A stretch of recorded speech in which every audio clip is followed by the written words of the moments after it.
Now, I want to introduce our next speaker, who many of you have, of course, seen many times today, and that is the co-director of the Earth Archive and the person who first convinced me to get LiDAR. So I have Steve to thank for this, I guess. Steve Leisz, who of course is a geography professor at Colorado State University, where I also am, and co-director of the Earth Archive. And Steve is going to talk really briefly about use cases, potential use cases for Earth Archive data. And then, of course, afterwards, we will begin the last two big talks that we have today. Helena Bowen at 3:30, who's going to talk about science communication, which is so important. And I really hope that everybody hangs on and especially the academics hang on and go through that, go through and listen to that talk. And then our closing keynote by Keith Mossback at 4 p.m. So thank you very much. And Steve, I'll turn it over to you. Thanks, Chris. And when you're going through the airport, I know you like to say pop, but that like puts you as that upper Midwest type person. You're supposed to say beverage of choice, your beverage of choice. I'm definitely not going to say donut. I don't like that. All right. What I am going to do in the next 15 minutes or 14 or 13 minutes, depending upon how much time I have left, is I want to go through some potential uses of data that we'll collect in the Earth Archive. Now, a number of these are already use cases today of LiDAR. You know, LiDAR is used across multiple disciplines, multiple industries, multiple ways of making your living, from agriculture. You've seen lots of archaeology, biodiversity, et cetera. So I want to go through some examples of these.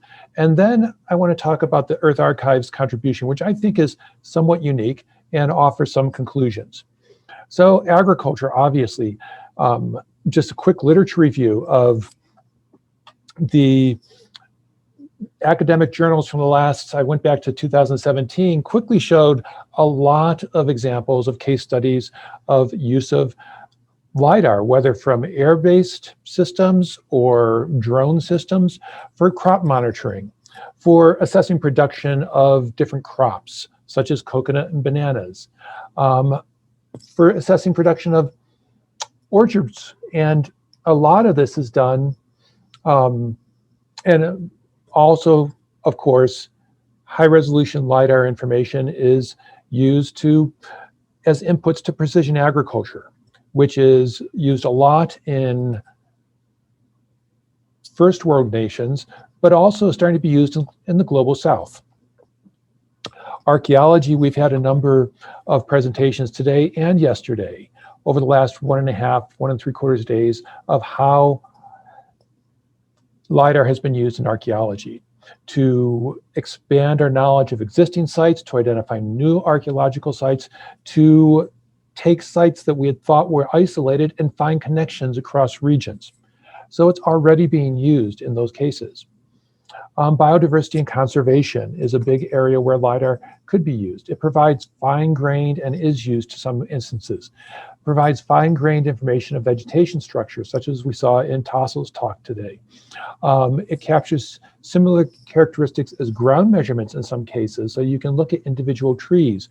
You can estimate the carbon potential of an individual tree. And it can be used to model biodiversity. It's also being used to map out habitat for where different important species are, where biodiversity could be found, and is input into predictive modeling increasingly, so we can predict where some of these species might be found. Forestry involves some of the first applications of LiDAR. A lot of the algorithms that are used to process LiDAR were originally pioneered or written for forestry applications. 3D models of forest cover maps have been produced, plus an understanding of subcanopy that we couldn't get before. Looking at leaf area index measurements from LiDAR, and even down to individual tree detection. Carbon accounting is an increasing area where LiDAR is being used. It's become a key input for estimating carbon sequestration and vegetation across different landscapes.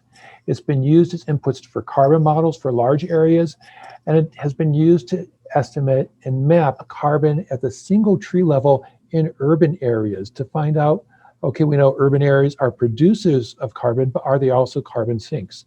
And the last example here from 2020, carbon balance management, the map, the figure on the right side of your screen is from that article, and it was looking at peat swamps and the carbon sequestration inside of peat in Indonesia. It's also been used and increasingly used in cadastral surveying. Cadastral surveying down to individual households, both at a regional level, urban and rural area, to increase the speed of the surveys so you don't have to do everything on the ground. And it's been found in some cases in rural areas to provide greater efficiency and accuracy than you could get by actually doing cadastral surveying on the ground.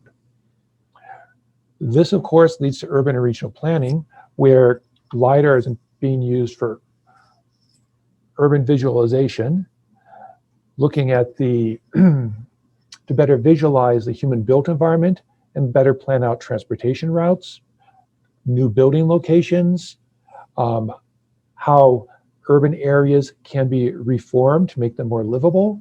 It's also been used in recent years to monitor energy use and to model ways to improve the efficiency of energy use in human-built environments. All of these are cases where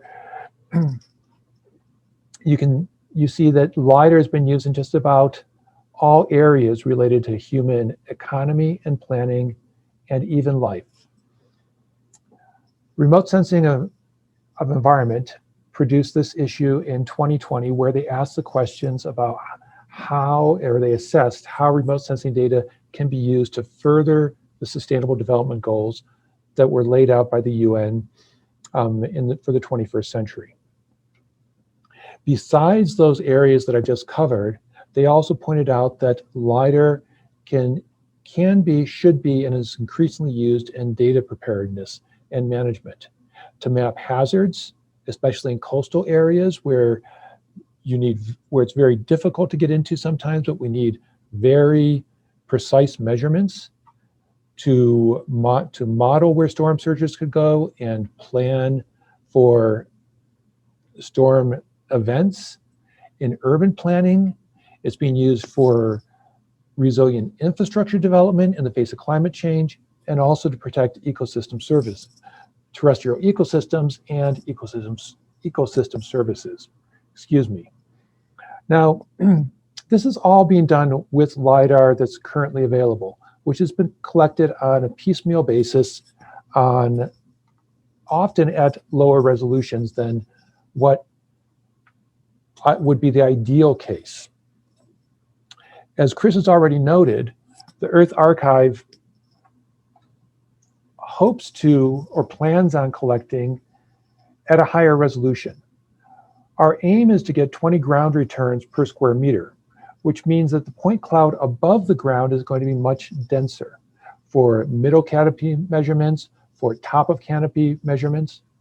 The products from these point clouds will be more detailed and of higher fidelity than many, if not most, of the products available today, and more detailed and of higher fidelity than all of the large area products that are available today, such as products that are produced by national level groups or programs, such as 3DEP, where they're just aiming for 1 or 2 points per square meter.